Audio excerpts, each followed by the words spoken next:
amigo do canal Três Dedos de Prosa, canal Mar Bianchi. Obrigado por você estar aí nos acompanhando, obrigado por você curtir as nossas publicações, os nossos vídeos, nossas crônicas. Obrigado também por você se inscrever, estar aí participando do canal, e tenho aceitado sugestões de assuntos, tá ok?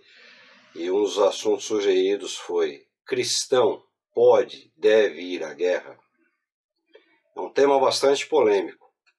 Eu vou começar usando uma experiência da vida pessoal, da minha vida pessoal. Olha que interessante, da minha vida pessoal.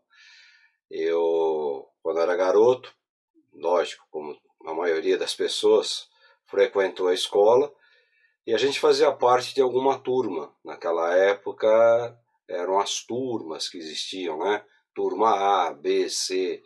Até hoje em dia parece que são assim as classes, né? Com muitas mudanças. De 50 anos para cá as coisas mudaram muito, muito mesmo. Mas eu lembro que uma época eu fazia parte da turma B. Turma B era uma classe de aula meio complicada. Tinha a turma C, que eram os piores alunos. Hoje você não pode nem pensar nisso, que seria um preconceito, né? Principalmente aí na visão dessa turma aí, dessa galera que não tem o que fazer aí, desse negócio que se chama MEC. Então, que tudo para eles é preconceito, né? Se olhar torto é preconceito, desde que seja contra as coisas deles lá. Então, eu lembro que eu fazia parte da turma B. E teve um ano que as minhas notas foram muito boas, foram um dos melhores anos. Você vai amadurecendo, né? Vai crescendo, e eu tive notas muito, muito boas. E eu fui promovido para a turma A. Não gostei. Lembro que na época fui até conversar com a diretora. Ela falou: não, você foi promovido para a turma A. Promovido assim, fui transferido, melhor dizendo. E naquela época tinha muito esse negócio de briga nas classes, briga entre as classes, né? Então arrumaram uma briga lá, entre a turma B com a turma A. E eu era da turma A. E eu falei, tem a briga, eu não vou fugir da briga. Eu desci para a briga, onde era lá na rua, marcaram a rua de baixo, né? Naquela época tinha muitos negócios na rua de baixo, na rua de cima.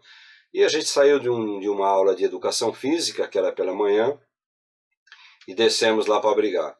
Aí o pessoal da classe B, que eu fazia parte no ano anterior, chegou lá e falou: Omar, você não vai brigar. Nós não vamos bater em você, não vamos brigar com você. Você é da nossa turma. E a turma A falou: você não vai, você vai brigar com a gente, mas você não vai brigar contra a tua ex-turma. Conclusão, os dois me tiraram da briga.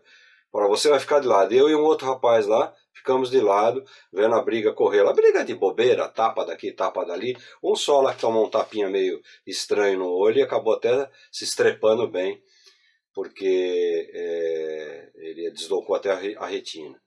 Por que eu estou falando isso? Porque as guerras, elas acontecem assim, né? Muitas das guerras acontecem assim. Não é a sua ideologia, não é o seu pensamento, mas um governo procura briga com outro governo,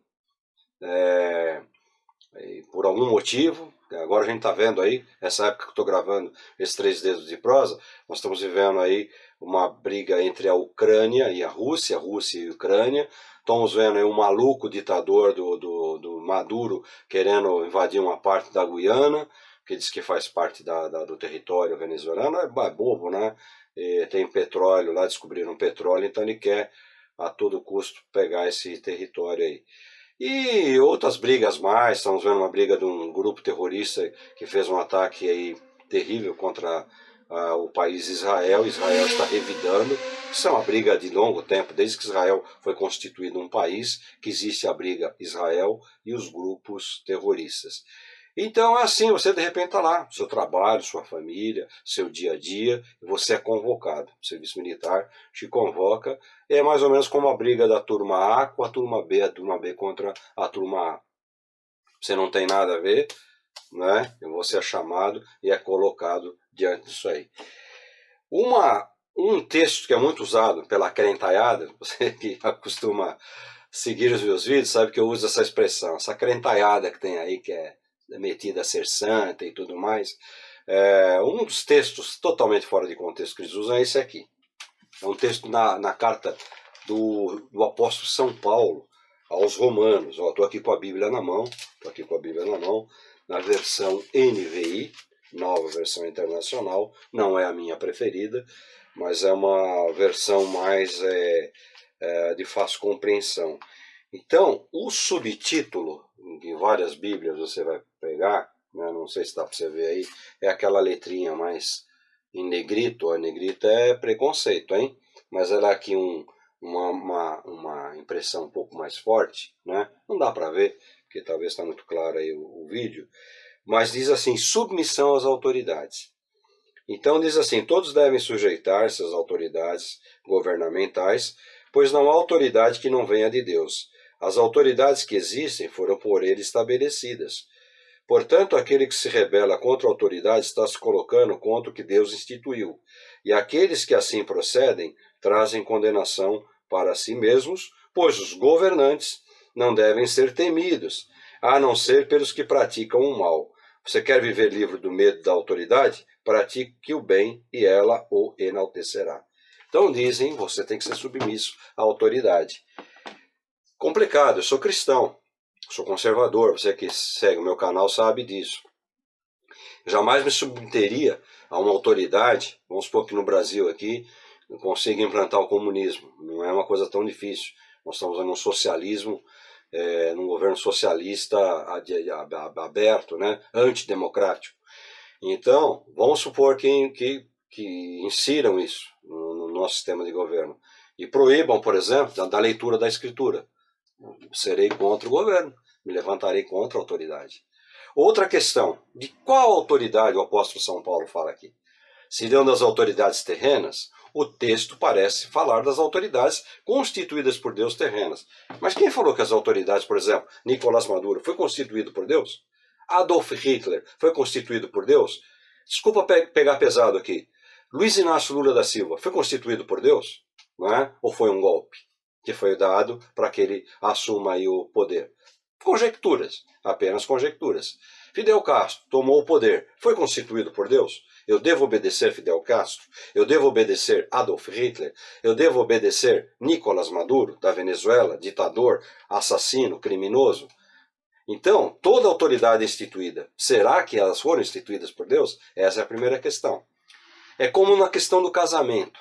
O que Deus uniu, o homem não separe. Não separe o homem.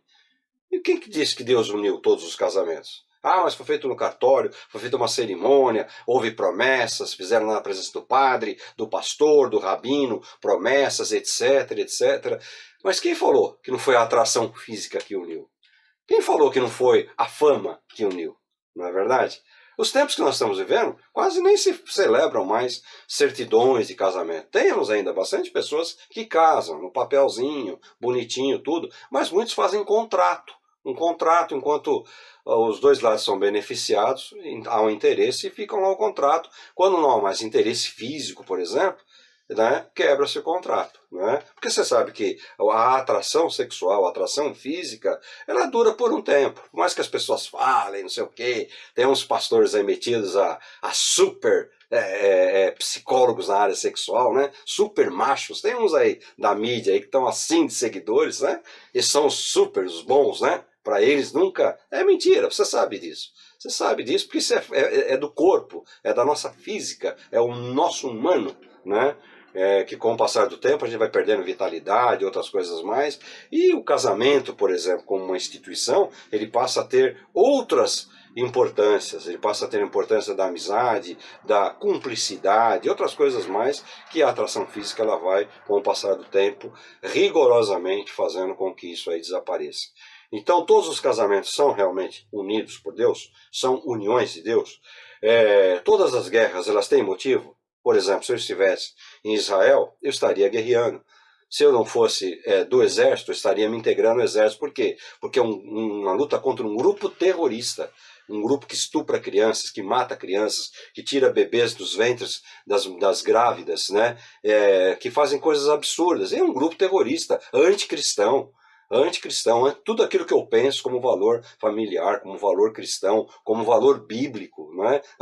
Tudo que você pensa, eles são contrários. Antissemitas, são contra os judeus, são contra os cristãos, eles querem acabar com o Ocidente. O Ocidente, leia-se, os cristãos. Então, eu lutaria. Por quê? Porque é uma briga que diz respeito a mim.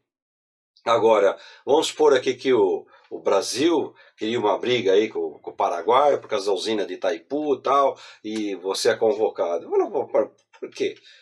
Se deu bem até hoje, os dois países sempre foram países irmãos, então eu ia questionar muito isso. Se eu estivesse na Venezuela, eu fugiria de lá, como muitos venezuelanos estão fazendo, fugindo para onde dá. Por quê? Eu ia me submeter a um governo vigarista, ditador, criminoso, genocida. Então, eu estaria desrespeitando a Escritura, que diz que toda autoridade é constituída por Deus. O cristão deve ir à guerra? O cristão deve ir à guerra? Você deve ir à guerra? Depende. São os exemplos que eu estou dando para você aqui. Né? Por uma guerra justa, você tem que ir defender a sua pátria. Vamos supor que se a nossa soberania ela é questionada, eu não sou reservista militar, eu sou reservista dispensado. Então eu vou ter um treinamento para defender a minha pátria, mas eu vou defender a minha pátria. Verás que um filho teu não foge à luta. Eu não fujo à luta, defendendo a minha pátria, mas não defendendo um governo com tendências socialistas, com tendências criminosas. Pelo contrário, eu vou contra esse governo, defender a minha pátria. Pelo hino nacional, pelo meu juramento, pela minha concepção conservadora, pela minha concepção cristã, eu defendo valores cristãos. Defendo valores cristãos. Defendo família, defendo propriedade adquirida, defendo a honestidade do trabalho e assim por diante. Um conservador comum, não exagerado, não fanático, mas um conservador comum. Então o cristão deve ir à guerra? Ele tem que pensar muito bem, que essa guerra foi feita por um interesse particular. Você está debaixo de um ditador, você vai lutar contra os Estados Unidos da América, você vai lutar contra a Inglaterra, você vai lutar contra a Alemanha Ocidental, a Alemanha atual, porque o seu país agora assumiu o comunismo. Então é uma questão muito delicada. É uma questão muito delicada. Mas a Bíblia diz que nós estamos sujeitos a todas as autoridades. Não seriam as autoridades espirituais? Eu não estou sujeito, por exemplo, à autoridade humana. Eu, como ministro do Evangelho, faço parte de uma ordem de ministros cristãos evangélicos, faço parte de uma convenção, né, uma convenção batista, estou ligado, me esforço para estar presente em todos os trabalhos, me envolvo com tudo aquilo que é possível, mas eles não mandam em mim. Eles não mandam na igreja que eu estou como pastor. Nós estamos juntos por questões de cooperação. Se amanhã eles começarem a apoiar, por exemplo, o aborto liberado, se eles começarem a apoiar a guerra, por exemplo, se eles começarem a apoiar a liberação das drogas para consumo próprio, eu pulo fora, eu caio fora. Por quê? Porque eu não entendo que isso é um padrão conservador, um padrão bíblico. Não é? Então, uma posição minha com a Escritura Sagrada. Não é interpretação da Bíblia. Eu sempre digo, a Bíblia não é para ser interpretada. A Bíblia é para ser lida, estudada e vivida. Você aceita o que está aqui ou não aceita. Tem esse negócio de interpretar. Vamos interpretar. O que está aqui já está interpretado. É matemática, meu amigo. Você vai interpretar a matemática? Não. Você tem um problema que você vai resolver o problema. Mas a matemática já está interpretada. 2 mais 2, 4. 2 vezes 2, 4. 2 menos 2, 0. Está interpretada. Você não tem que interpretar a matemática. Você vive a matemática, se aplica a matemática. A palavra de Deus, a Escritura Sagrada, é a mesma coisa. Então, o cristão deve ir à guerra? É um ponto muito interessante. Na minha concepção, você precisa saber primeiro qual é o motivo, qual é a situação que te envolve. É realmente um atentado à pátria, à soberania da pátria, àquilo que diz respeito à questão conservadora da pátria, ou é uma briga particular? Não é verdade? Ou alguém arrumou uma briga, a classe B arrumou uma briga contra a classe A, e você é colocado no meio lá como um bode expiatório. Então, eu analiso dessa forma. Eu não pego esse texto e digo, não, você tem que obedecer. Não, depende que você vai obedecer. Se amanhã for proibido andar com a Escritura, eu vou desobedecer o governo. Se amanhã for proibido falar de Deus, eu vou desobedecer o governo. Ah, mas você vai preso. Vou preso por uma causa que eu julgo justa, né? Por que pode se falar tanta besteira? Por que se tem tanta besteira na televisão aberta? Por que se tem tanta besteira nas redes sociais? Tem pedofilia na rede social, todo mundo sabe que tem. Tem exploração sexual na rede social, todo mundo sabe que tem. Mas se você coloca uma palavra lá, fulano é burro, que nem eu coloquei um dia lá, fulano é burro. Opa, suspenderam a conta no momento seguinte. Por quê? Palavras ofensivas. Você coloca lá que nem eu jogava futebol e tal, ele fala, ó negão, passa a bola, negão. Não é o alemão, passa a bola. Opa, palavras ofensivas. Opa, você citou aí o negrito do subtítulo. Negrito não pode, você viu a ministra falando, né? Como é que é? Ela falou que você não pode mais falar do buraco negro. Essas são coisas absurdas, idiotas, estúpidas, não é verdade? E eu jamais vou seguir isso aí, jamais. Olha, você não pode falar todos e todas, você tem que falar todes. Jamais vou fazer isso aí. Não vou obedecer isso aí, né?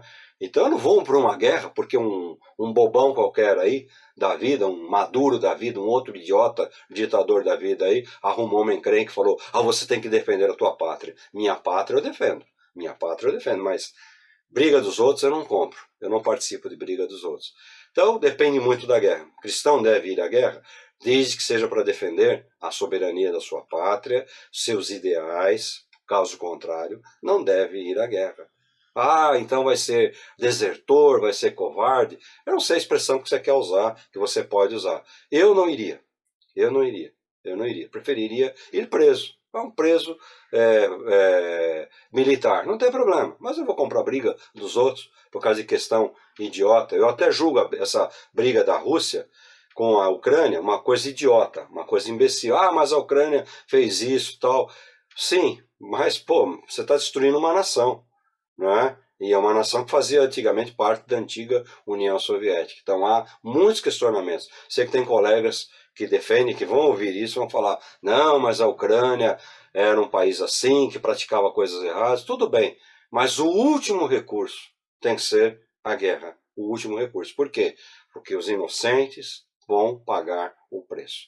O cristão deve ir à guerra? Na minha concepção, baseado na Escritura, depende do problema que é apresentado. Se é briguinha por ego, se é briguinha particular, pula fora. Mas toda autoridade instituída você tem que obedecer. Será que é autoridade espiritual ou autoridade terrena? Será que, em primeiro lugar, nós não obedecemos à autoridade espiritual ou obedecemos à autoridade terrena, mesmo que ela esteja equivocada? 3 dedos de prosa. Gostou? Positivo. Não gostou? Negativo. Tá a fim de seguir o canal? Coloca aí. Nós estamos agora em 2024, colocando bastante coisas novas aí, virão novas crônicas, virá novamente o nosso papo de sábado, aquele papo aberto, rapidinho, falando sempre de assuntos atuais. Aquele abraço, até o próximo 3 dedos de prosa.